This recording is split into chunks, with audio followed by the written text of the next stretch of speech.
GDP-യുടെ വളർച്ചയിൽ ഇന്ത്യ അമേരിക്കയേക്കാൾ പിന്നിലാക്കിയിരിക്കുന്നു എന്നുള്ള വാർത്തയാണ് വരുന്നത്. സ്വാഭാവികമായിട്ടും GDP വളരുമ്പോൾ രാജ്യത്തിൻ്റെ വളർച്ചയെ സൂചിപ്പിക്കുന്നത് പെർ ക്യാപിറ്റ ഇൻകം, പിന്നെ അതുപോലെ തന്നെ നാഷണൽ ഇൻകം, ഇങ്ങനെ ഒരുപാട് ആളോഹരി വരുമാനം, ദേശീയ വരുമാനം, അതുപോലെ തന്നെ GDP, ഇതെല്ലാം നോക്കിയിട്ടാണ് ഓരോ രാജ്യത്തിൻ്റെയും വികസിതമാണോ വികസ്വരമാണോ അവികസിതമാണോ എന്നൊക്കെ തീരുമാനിക്കുന്നത്. അങ്ങനെ വികസ്വര രാജ്യങ്ങളിൽ, അതായത് വികസിച്ച് കഴിഞ്ഞ ഡെവലപ്ഡ് ആയിട്ടുള്ള കൺട്രീസിൽ വരുന്നതാണ് അമേരിക്ക, ചൈന, ജപ്പാൻ തുടങ്ങിയ ബ്രിട്ടൻ, ഇങ്ങനെ അതെല്ലാം വികസിത രാജ്യങ്ങളാണ്, വികസ്വര രാജ്യങ്ങളാണ്. അവർ വികസിത രാജ്യങ്ങളാണ്. അവർ വികസിച്ച് കഴിഞ്ഞു, അവർ GDP-യുടെയൊക്കെ വളരെ മുകളിലാണ്. പിന്നെ വികസ്വര രാജ്യങ്ങളുണ്ട്, ഡെവലപ്പിംഗ് കൺട്രീസ്, നമ്മെപ്പോലുള്ള രാജ്യങ്ങൾ.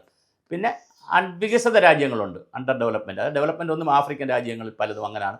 ഒരു ഡെവലപ്മെൻറ്റ് ഉണ്ടായിട്ടുള്ള പട്ടിണി, ദാരിദ്ര്യം, തൊഴിലില്ലായ്മ, രോഗങ്ങൾ, പിന്നെ ഒരുപാട് വിഷയങ്ങൾ, ആളുകൾക്ക് ഒരു അടിസ്ഥാന സൗകര്യമില്ല. അങ്ങനെ അവികസിതമായ അണ്ടർ ഡെവലപ്ഡ് ആയിട്ടുള്ള ലോകമുണ്ട്. ഇങ്ങനെയാണ് എക്കണോമിസ്റ്റുകാർ ലോകത്തെ തിരിച്ചിരിക്കുന്നത്.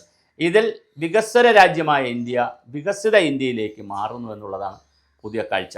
അമേരിക്കയിൽ 3.3% മാത്രം GDP വളരുമ്പോൾ ഇന്ത്യയിൽ 7.8% GDP-യുടെ വളർച്ച.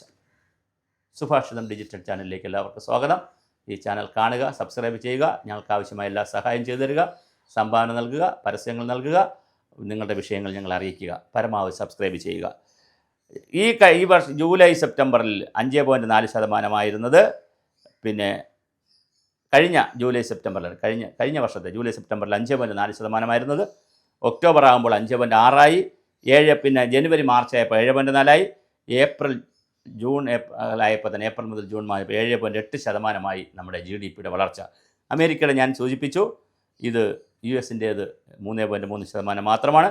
വിപുലമായ ആഭ്യന്തര വിപണിയും ഇടത്തരക്കാരുടെ ഉയർന്ന വാങ്ങൽ ശേഷിയും അതിൻ്റെ കരുത്തായി വന്നു.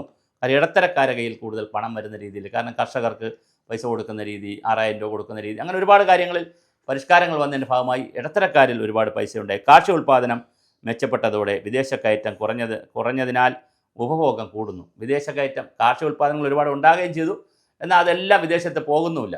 അതുകൊണ്ട് തന്നെ ആഭ്യന്തര ഉപഭോഗം കൂടി, ആഭ്യന്തരമായ ഉൽപ്പാദനവും കൂടി ഉപഭോഗവും കൂടിയതുകൊണ്ടുള്ള ഗുണമുണ്ട്. മുഖ്യ പലിശ നിരക്ക് 1% കുറഞ്ഞതോടെ വ്യവസായ നിക്ഷേപങ്ങൾ ഉയരുകയാണ്. അപ്പോൾ ഒരു വശത്ത് ഇങ്ങനെയാണ് രാജ്യത്ത് മാറ്റം ഉണ്ടാകുന്നത്. വ്യവസായ നിക്ഷേപം ഉയർത്തുക, രാജ്യത്തെ ആഭ്യന്തരമായി ഉണ്ടാകുന്ന ഉൽപ്പാദനങ്ങൾ പരമാവധി ആഭ്യന്തരക്കാർ തന്നെ പരമാവധി മേടിക്കുമ്പോൾ ഉപഭോഗം ഉണ്ടാകും, അപ്പോൾ അതിൻ്റെ പണം വരും. ഈ തരത്തിലുള്ള GDP-യുടെ വളർച്ച വളരെ പിന്നെ മുന്നോട്ടാണ് പോയിരിക്കുന്നത്. ഇന്ത്യയുടെ ഡെഡ് എക്കോണമി എന്നാക്ഷേപിച്ച അമേരിക്കയ്ക്ക് 3% വളർച്ച നേടാൻ കഴിഞ്ഞിട്ടുള്ളൂ. ചൈനയുടെ വളർച്ച 5.2%. 50% ഇറക്കുമതി തീരുവ അടിച്ചേൽപ്പിച്ച് നമ്മെ തളർത്താൻ US പ്രസിഡന്റ് ട്രംപ് ശ്രമിച്ചപ്പോഴാണ് ലോകത്തിലെ ഏറ്റവും വേഗത്തിൽ വളരുന്ന സമ്പദ്ഘടനയായി നമ്മൾ മാറിയിട്ടുള്ളത്. ഇത് IMF-ൻ്റെയും ഇൻ്റർനാഷണൽ മോണിറ്ററി ഫണ്ടിൻ്റെയും ഒക്കെ പഠനങ്ങളാണ്, അവരുടെ നിരീക്ഷണങ്ങളാണ്. നമ്മൾ ആഗോള വ്യാപാര പ്രതിസന്ധികൾ അതിജീവിച്ചിട്ടുണ്ട്. നമ്മുടെ GDP വളരെ കൂടിയിട്ടുണ്ട്.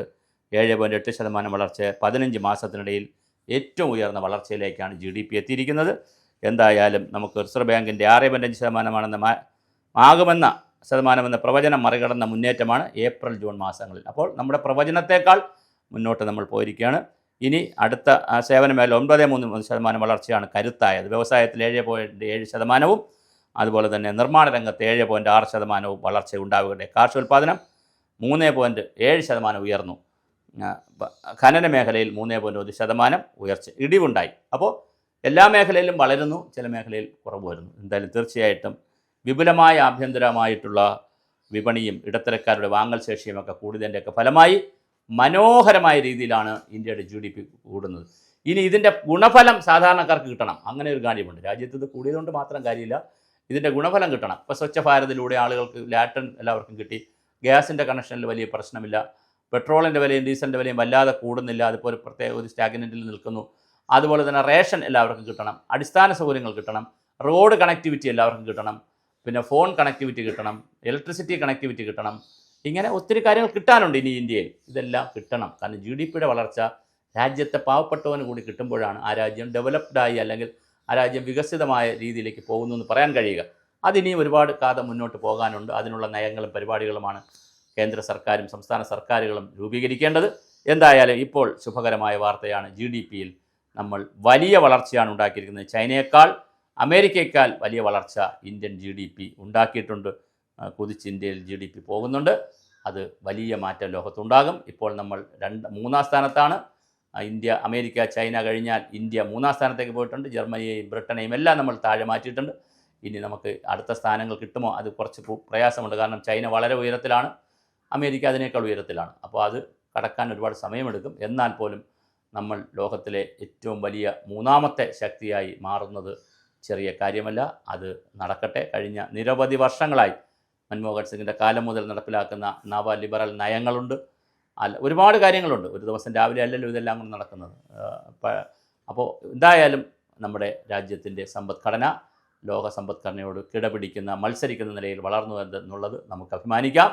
അതോടൊപ്പം വ്യവസായ രംഗത്ത്, മേക്ക് ഇൻ ഇന്ത്യയുടെ രംഗത്ത്, അതുപോലെ തന്നെ ആയുധ നിർമ്മാണ കാര്യത്തിൽ, മരുന്ന് നിർമ്മാണ കാര്യത്തിൽ ഒരുപാട് കാര്യങ്ങളിൽ ഇന്ത്യ മുന്നോട്ട് പോയിട്ടുണ്ട്. അത് തീർച്ചയായും GDPയുടെ വളർച്ചയിൽ പ്രതിഫലിക്കുമെന്ന് തന്നെ നമുക്ക് കാണാം. എന്തായാലും ഈ ഗുണഫലങ്ങൾ സാധാരണക്കാർക്ക് കൂടി ലഭിക്കട്ടെ.